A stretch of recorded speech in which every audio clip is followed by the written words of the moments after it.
Every once in a while, I find it useful to remind my audience of the basics when it comes to how to overcome retroactive jealousy, or at the very least, how to start overcoming retroactive jealousy. Whether you've been struggling with retroactive jealousy for a short time, or whether you've been struggling for many years or maybe even decades, in today's video, I want to share some essential advice for retroactive jealousy sufferers. My name is Zachary Stockill, and since 2013, I've been helping men and women from all over the world beat retroactive jealousy and save their relationships. If you'd like to work with me one-on-one, or you'd like more information about my work, please visit my website at retroactivejealousy.com. For the people here for the very first time, very briefly, the term retroactive jealousy refers to unwanted intrusive thoughts, often obsessive curiosity, and what I call mental movies about your partner's past relationships and or sexual history. A lot of people get hung up on the word jealousy. They think, well, I don't feel jealous in the sense that I understand jealousy. And of course, what we're really talking about here is unwanted intrusive thoughts about your partner's past. The first and maybe the most important piece of advice I can offer any retroactive jealousy sufferer is this. Changing your emotional response to intrusive thoughts will eventually lead to a decrease in the frequency of intrusive thoughts. So a lot of retroactive jealousy sufferers write to me, reach out to me, basically saying, how do I stop thinking about my partner's past? How do I stop thinking about it? I just want to block the thoughts out of my head. I want to kind of karate chop the thoughts as soon as they come up in my brain. And of course, I get it. As many of you know, I'm a former retroactive jealousy sufferer myself many years ago. I've been retroactive jealousy free now for a very long time, but I remember very well how painful and frustrating it was to be constantly thinking about your partner's past and wanting to do anything, just about anything short of having a lobotomy, to stop thinking about your partner's past. However, framing the problem this way, I want to stop thinking about this, will often actually make the problem worse. It's like if I told you right now as you're watching this video, don't think about a pink elephant. Whatever you do, don't think about a pink elephant. Well, what are you going to think about? You're probably going to think about a pink elephant. And also, you're probably going to get a little frustrated with yourself when you think about a pink elephant because you're trying not to think about a pink elephant, which compounds your emotional response to the intrusive thought. So what's a better way to frame approaching intrusive thoughts? In my view, the best way to frame it is I can't necessarily change the fact that a thought is going to pop into my head, but I can absolutely change how I respond to it, how I react emotionally to this thought. To cut a very long story short, if you react with emotions to anything when you think about it, you're going to think about it more often because it stimulates your brain. It tells your brain basically, this is important, we need to keep thinking about this because look, Zach's getting upset. That means there must be some kind of threat here. There must be something we need to deal with. So we need to think about this more often. It's kind of how human psychology works. That's kind of how the brain works. So obviously, if you want to stop thinking about something, you need to start a new habit of lessening your emotional response to it, of changing the way you respond to it, which I realize is easier said than done. But on this channel, I give you some tools, and there are far more tools at my website at retroactivejealousy.com. You can hire me to work personally with you one-on-one. But the point is, start changing your emotional response to intrusive thoughts, and eventually the intrusive thoughts will start to decrease. My next piece of advice. This is particularly for any retroactive jealousy sufferer who is stuck in that hellish cycle of asking their partner constant questions about their partner's past. Now, obviously, not every retroactive jealousy sufferer does this, but many do.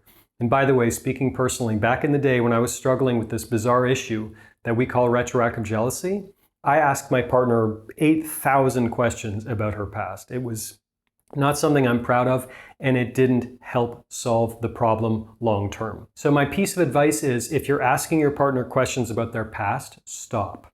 At least for now. Again, I realize this is easier said than done, but you're trying to scratch an itch that isn't necessarily there. And every time you scratch the itch and go deeper and deeper and deeper, you're ingraining a pattern of behavior that you should actually stop. It's like a drug addict looking for their next fix, right? One is never enough.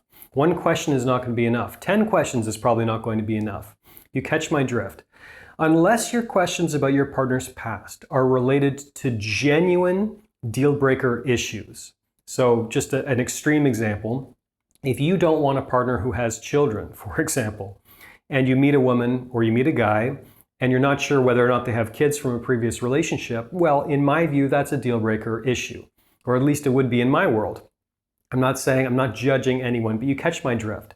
Deal breaker issues are issues that are personally important to you. And you know it's a deal breaker if you would walk away without hesitation if you received a certain answer to a certain question. So that's my definition of a deal breaker issue. And unless your questions about your partner's past are related directly to deal breaker issues, I think it's best, at least early on in the healing process, to stop asking your partner more questions about their past. It won't help you beat retroactive jealousy over the long term. And chances are very good it's doing a tremendous amount of damage to your relationship. Regarding deal breaker issues, I have to plug this because it's relevant to this topic. I created an entire video masterclass basically addressing any retroactive jealousy sufferer who has questions about their partner's values, who worries that maybe their partner's past is an indication that they're not going to be a sure bet or a good choice for a relationship moving forward.